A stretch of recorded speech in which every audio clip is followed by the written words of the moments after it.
Good afternoon, everyone. I'm very happy to welcome you to our first seminar of the fall season. And I want to, while we have our colleagues on camera, I just want to start with a couple of introductions. I'll just share who we are. I'm Marie O'Neill. I'm the lead of the Integrated Health Sciences Core of the Michigan Life Stage Environmental Exposures and Disease Center. My colleague Kyun Park is a co-lead of our core, and Wang is also a co-lead of the core. I'm happy to welcome one of our new members, Wade Sanders, who you will hear from, and he directs the class lab, and we'll talk about that. Our amazing administrative support comes from Meredith McGee, who is smiling on camera and in her picture. And then Robin Wiley helps us with all things with the web. And then last but not least, we have Ling-Shun Kong, who is a PhD student in biostatistics and also a new member, and we will explain his role shortly. So welcome, everyone. I see we're at 24 participants and growing. So next slide, please. I want to just remind us all, for those who may not know, M-LEEaD is our Michigan Center on Life Stage Environmental Exposures and Disease, and our mission is to accelerate research about environmental exposures during vulnerable life stages, and importantly, to promote translation of these findings to improve clinical and public health interventions around disease. Next slide, please. So we are happy to note that our center was refunded in June 2022 as an Environmental Health Sciences P30 core center. So the National Institute for Environmental Health Sciences funds a number of these infrastructure centers across the nation with the missions listed on this slide: advancing scientific research in EHS, promoting community engagement, advancing translational research, and supporting the next generation of environmental health sciences researchers. Next slide, please. So here at the University of Michigan, our center has a number of programs and activities, and this slide shows you sort of the governing structure. Today, we are talking about the Integrated Health Sciences Core, but you can see we are one of 4 cores in our overall center. And, so there are a number of things that our center as a whole does to serve the constituents of our center, as well as the larger community. Next slide, please. And here is another diagram with the structure, but this shows some of the names who are associated. Our director is Dana Dolinoy, and our deputy is John Meeker. And here we can see listed that we have the translational research teams on cumulative exposures in health, climate change and health disparities, toxicological mechanisms and healthy outcomes, and then the facility cores shown in the prior slide. And we also have pilot projects where John Meeker provides announcements, and people can seek pilot funds to support the initiation of environmental health sciences research. Next slide, please. And our center fits into a paradigm of translational research, which has been put forth by the National Institute for Environmental Health Sciences. And the idea is to really bring science into practice. Next slide, please. And then our center has a set of 4 overall aims, and they serve as the roadmap to the activities: integrating and building on existing institutional programs and facilities to provide structure and resources, accelerating the understanding of complex relationships among environmental exposures, human biology, and disease, foster integration, coordination, and cooperation among investigators across traditional and emerging disciplinary boundaries to conduct high-quality research that translates to improving strategies to prevent environmentally induced disorders. Aim 3 is building programmatic and scientific capacity through support for scientists at critical career stages, especially early and mid-career stages, to engage in research addressing innovative and emerging questions in environmental health. And finally, engaging with affected communities with equitable partnerships in a multi-directional manner to identify environmental health concerns, inform our researchers, and help them address these community-identified concerns, and collaboratively translate the research findings into action to promote environmental health. The final link on this slide is a YouTube link or a video which goes into more detail about what our M-LEEaD Center is and what its core programs do, and I urge you to watch that if you're interested. That was from 2022, but I wanted to provide the overall context for our core before moving into the specifics of what is the Integrated Health Sciences core. Next slide, please. I'm going to interrupt myself to say if you have any questions or comments, please use the Q&A function on the Zoom call, or put something in the chat if you wish, and our team will attempt to address those questions or comments as we go along. Thank you. So our Integrated Health Sciences core has a primary function of facilitating interaction to strengthen connections between research, community, and practice. And so our goal is to facilitate multi-directional interaction among environmental health scientists, clinical researchers, and practitioners, as well as environmental health practice professionals, in order to enhance the translation of research into public health practice. Importantly, we work really closely with our community engagement core led by Amy Schultz and Natalie Sampson, and you'll hear more about some of the coordinated activities with that core as our presentation continues. Next slide, please.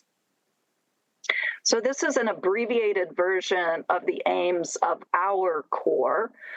One, and you'll hear more about this from Dr. Wang, is to provide consulting services and statistical support with developing cutting-edge statistical methods to advance environmental health and to address questions that come up in environmental health sciences.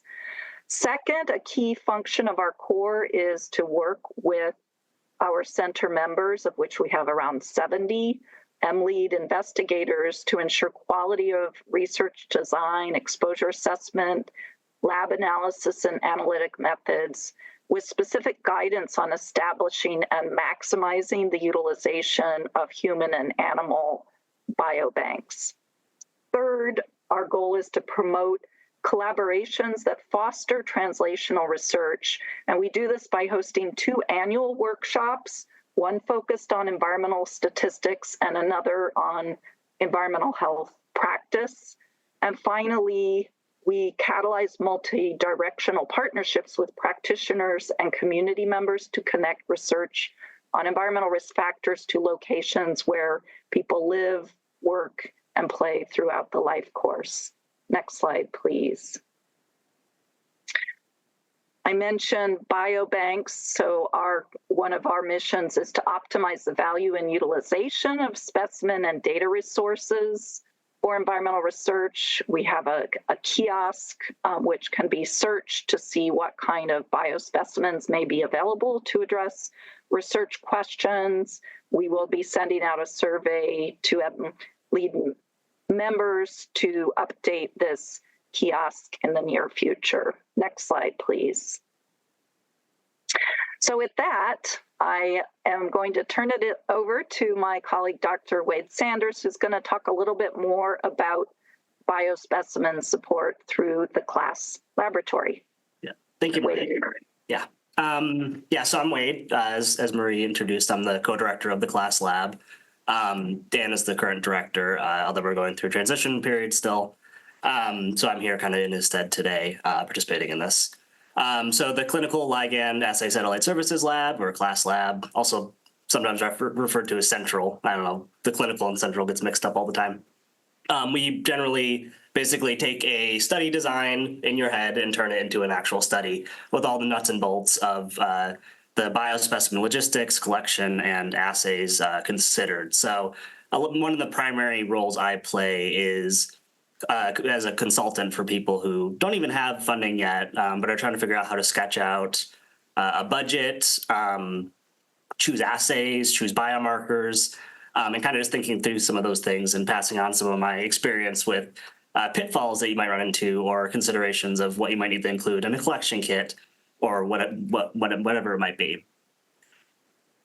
Next slide, Meredith. Sorry, start hitting the arrow. So kind of the first step of a collection protocol is a collection kit. So the class lab designs collection kits specific to a study protocol with all the required materials. That can change wildly based on what study. The basic collection protocols, blood kits with a butterfly needle and tourniquet and all those pieces, and vacutainers appropriate to the collection, and aliquot tubes as well with color-coded tops. But we also get more esoteric collections like duodenal fluid, so using like a surgical collection kit, or stool collection materials, OmniGene, OmniGut, collection tubes, all over the place, really. We've built all sorts of kits. So we have a serialized barcoding system that we find works really well, unique identifiers in each tube, and really just kind of taking a mind to make the kit as easy to use as possible to minimize errors at the collection level, because actually most of the error in a measurement actually occurs before you even have measured the sample, just by variation in collection protocol. So really standardizing that is an important step. Next slide, Meredith. So we also, class has a biorepository, BAP-accredited biorepository up on North Campus. We have 55 or more, some 55 to 60 right now, minus 80 freezers for storing biospecimens, as well as a liquid nitrogen storage tank. As a benefit of this program here, we actually have a freezer designated for free storage for people using the service. So feel free to reach out to me if that is of interest to you. All of the freezers are emergency backup or comparable emergency backup, as well as with 24/7 temperature monitoring. So they're kept safe, safer than many labs can do on their own. You can work, if you need to work with your samples personally, pull them. That is all acceptable. I mean, we're a little out of the way, but that's actually kind of nice for parking reasons. But as long as you have the correct training, you're allowed to come and pull your own samples or whatever you need to do with them. There's space for that. Meredith. Thank you. And then kind of the last step in the sample collection process, the final disposition, the usage of the biospecimens. This can vary wildly, right? Depending on what you actually want to measure, what you've done in the past. So there's a lot of considerations as far as how to approach an analytical assay set for a sample. So it really does come down to a lot of that consulting service with me, sending me an email and letting me know what you're looking for and what you've done. And usually I'll do a literature review and figure out what's typically used for an analytical assay, and what we can offer based on what we have in our lab. We have 2 clinical immunoassay platforms, chemistry analyzer, for glucose, lipids, things of that nature, as well as multiplex arrays, which let you measure more than one marker at once, which is really sample efficient and cost effective, as well as a coagulation analyzer. I'm not afraid to say, though, when we have something that we can't do, I'll try to refer you to somebody else who can do it. You run into that a lot with steroids in older populations where you need to measure them with mass spec, for example. But we have connections where we can facilitate that process for you. So I think that was my last slide. So thank you. All right, so my name is Lu Wang. I'm going to introduce our service for the statistics consulting within our core. So basically, our core will provide many type of services related to all the statistics questions or your analysis. And we actually build upon the University of Michigan's strong their grant development or study design or analysis. They have a lot of resources, so we build upon that. But we actually will refer many of our members to have their services from, for example, Michigan Center for Health Research, MICHR, or Statistical Analysis of Biomedical Education and Research, SABR, or the Center for Statistical Consultation and Research, CSCAR. And in many other cases, they may have some questions that go beyond their services. So our core actually will provide more other more advanced or targeted method of consultation, which are required by our member and in terms of to advance their research, but they need some more cutting edge type of statistical methods or research analysis. And we do not duplicate the services from the other centers. We can provide you the referral. And in the meanwhile, if you need anything else, we are very happy to help you. Next slide, please. And these cutting-edge statistical methods include many different areas, but not limited, just to give you some example. So for example, if you're interested in some non-parametric or semi-parametric or functional analysis, when you have exposure-response relationship, which can now model parametric as a linear relationship, or you have seen a change point or some nonlinear relationship you want to identify, and that is something like our expertise will help you. Or if you have multiple pollutant and where you want to have efficient assessment of multiple pollutant, we can fit the multivariate model or spectral model with this environmental exposure data for you. And another example is you may interest in some causal inference instead of just to claim some association. So maybe you need some more deep statistical methods to identify some potential causal relationship. Or maybe you have high dimensional data and we can help you with the data dimension reduction or correlation analysis. Or you may have multiple data sources. You have different pool of the data or different waves of data when you collect the data, how to do the data integration. Or maybe you have missing data, different patterns of missing data. We can help you with missing data analysis. All of our statistical consultants are provided without any fee to our center members, so that is really a benefit to join our center, please. And we do have our junior statistician, Lin Kong, to be there to handle some handy analysis for you. And he also will hold the weekly consultant meetings with you. So I'm going to ask Lin to introduce himself a little bit. Lin, please. Hello everyone, my name is Lin Kong, and I'm currently a third-year PhD student of the Biostatistics department.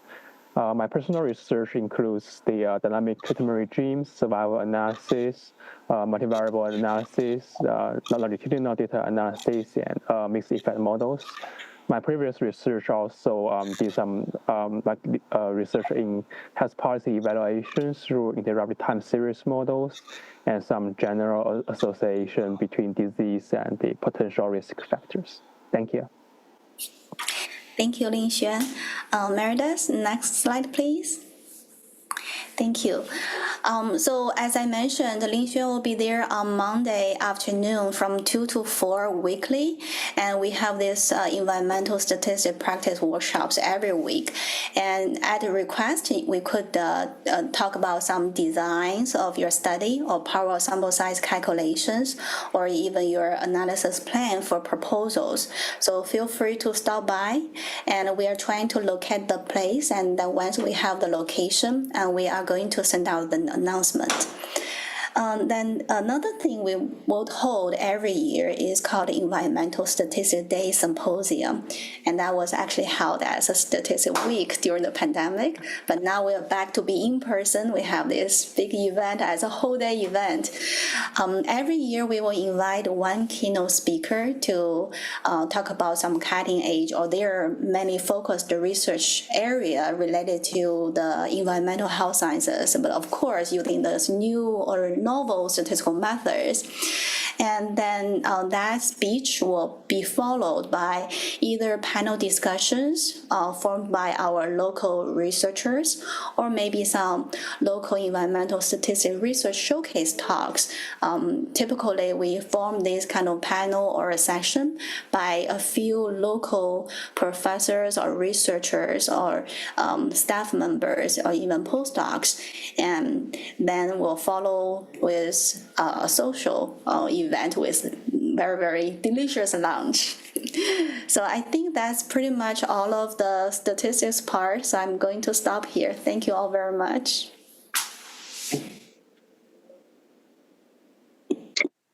Thank you so much, Lou. So I will speak briefly about the other workshop that we hold each year as part of our core, and that's the Environmental Health Practice Workshop. And we work closely with our community engagement core in order to really consult and ensure that our research gets into practice. And these workshops that happen each year are intended to enhance the professional skills of the attendees around communication and leadership, provide public comments on the work that we do, and also engage community. This past March, our practice workshop was entitled Centering Health in Home Energy Improvements and Repairs for Climate Change Adaptation and Health Equity.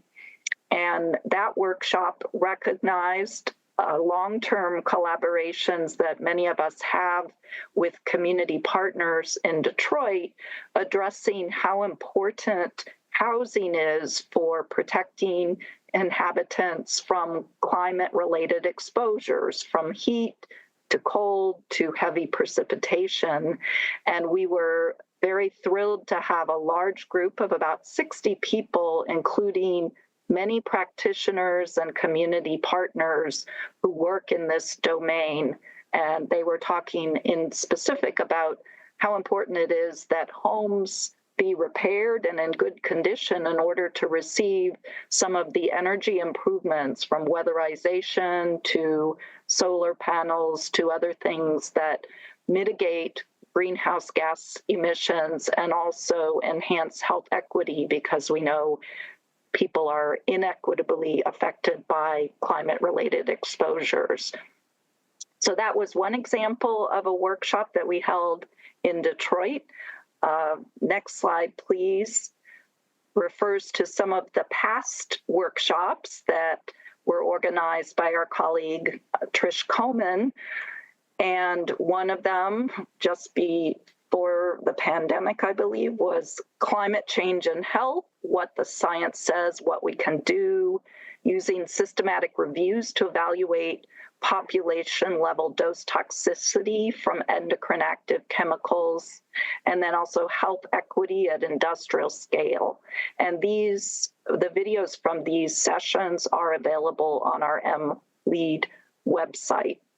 Next slide, please. I turn it over to Dr. Park. Hello, everyone. My name is Kyun Park, a faculty member in Epidemiology and EHS, also co-leader of this integrated health science core. And as Dr. Wang mentioned, that one of the major activities to do the like a statistical consultation, but when you are also interested and then want to design like a human epidemiological study, then I can also help you in like how to design a human population study and several other environmental exposure assessment and many other things. So please reach out to me and then to us when you have any question about this research one. And another important activity we are doing is that because today is our kickoff of the Tuesday environmental research seminar series. So this is a interdisciplinary forum for our center scientists, faculty, student, and staff member to get together to learn about a wide range of environmental health issues. And last year we had interesting topic and speaker series that we covered this many interesting topic, including hypothalamic glia in the intersection of environmental stress and metabolism by Dr. Mariana Sadagorski from Wayne State University, and by our former a colleague, Chris Fogg, who is currently a faculty member at the University of Minnesota, who talk about this arsenic and aging issue. And many of you know that this, exposome and metabolome is the emerging issue, and so we invited Dr. Donghai Liang from Emory University, who talk about this high-resolution metabolomics to measure internal exposome and how this internal exposome can be used to do this environmental exposome research. And then we also invited Dr. Shruti Mahalingaya from Harvard University, who is the PI of Apple Women's Health Study. And so she talked about this environmental exposure and menstrual cycle characteristics.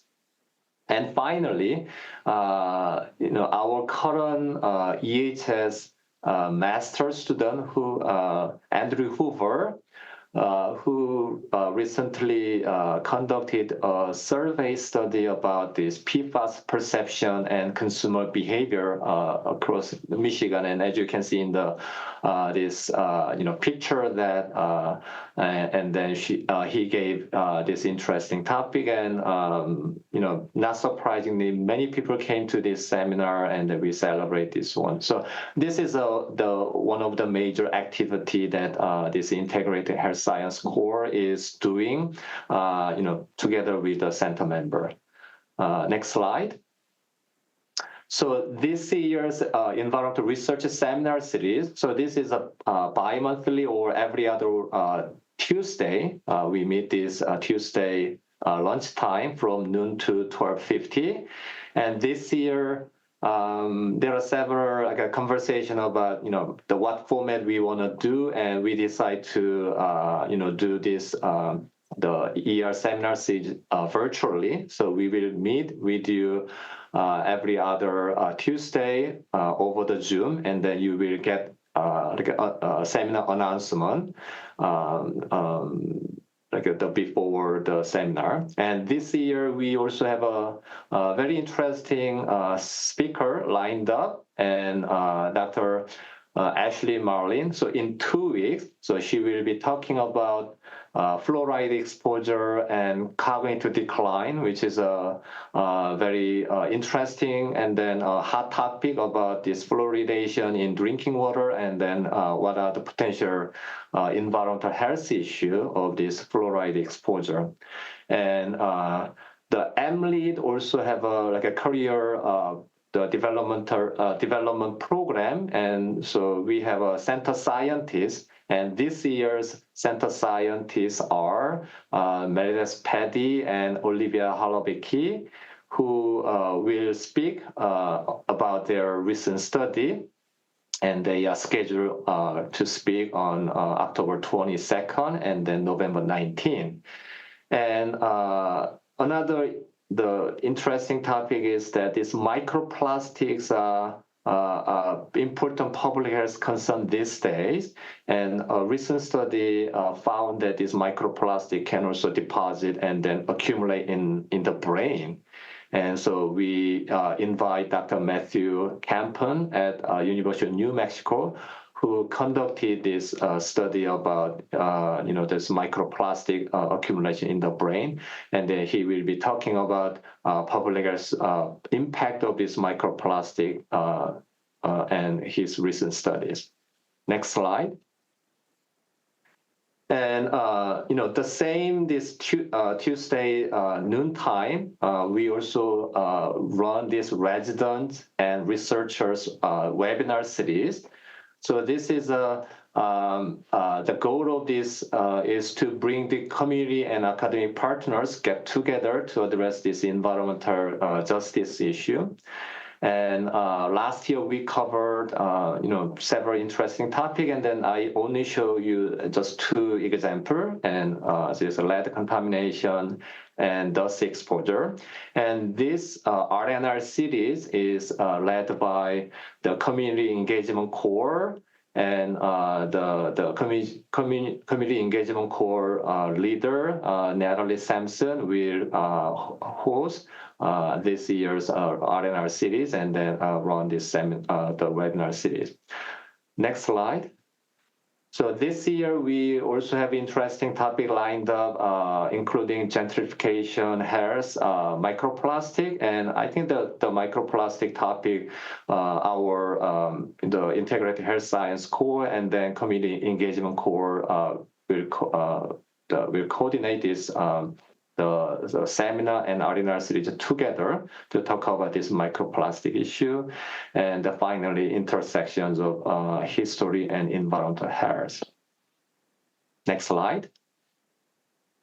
And as Dr. O'Neill mentioned before, that all this our activity and then seminar and webinar series and the practice workshop, environmental statistics symposium, this event will be posted on our website or YouTube channel. So if you are interested in what interesting topic covered in the past, please visit the YouTube channel and see what the environmental health issue were covered in the past. And click one, and then please subscribe and like our website. Next slide. And Marie, you want to introduce this Mary Francois lecture, or we cover that? Sure, I'm happy to. Yeah. Yes, as we reach a close. So we are also delighted to co-sponsor an amazing speaker for the Mary Francois Memorial Lecture, which will occur September 26th at 1 p.m. Mary Francois was an epidemiologist in our school who founded the study of women across the nation, a very important cohort, the SWAN study that a number of researchers here have been working with, including Dr. Park. So each year we have an annual lecture. This year, Tamara James Todd will be speaking on environmental chemicals and midlife women's health with an environmental reproductive justice lens. She's at the Harvard School of Public Health, and I can assure you it will be an excellent talk, so we hope that you can attend that as well. And I believe that is our last slide in the deck. And with that, I will conclude. Thank everyone for attending. Robin, if you could paste our M-LEEaD website into the chat for folks who may want more information or just surf over to our video channel or look into some of the other cores, that would be wonderful. And we're happy to receive any questions or comments from the participants who have joined us today.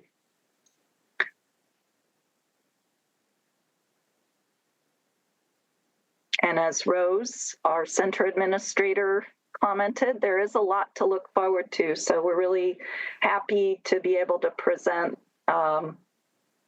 plans for this year, and I think, as all of our members have said, please reach out if there's anything that our core can assist you with. If you have an idea for a topic, the Environmental Health Practice Workshop this year is under development, so if there's a topic that any of those on our seminar today or who listen to it later think would be an important concern for communities and practitioners, feel free to reach out. One of our participants asks, how can they access links to Zoom meetings for the seminars? I believe that Meredith will always be sending out an invitation, and our seminars are registration only because we want to prevent any Zoom bombing or other mischief. And I believe we have the events posted on our M-LEEaD website. Meredith, maybe you can embellish on my remarks. Yes,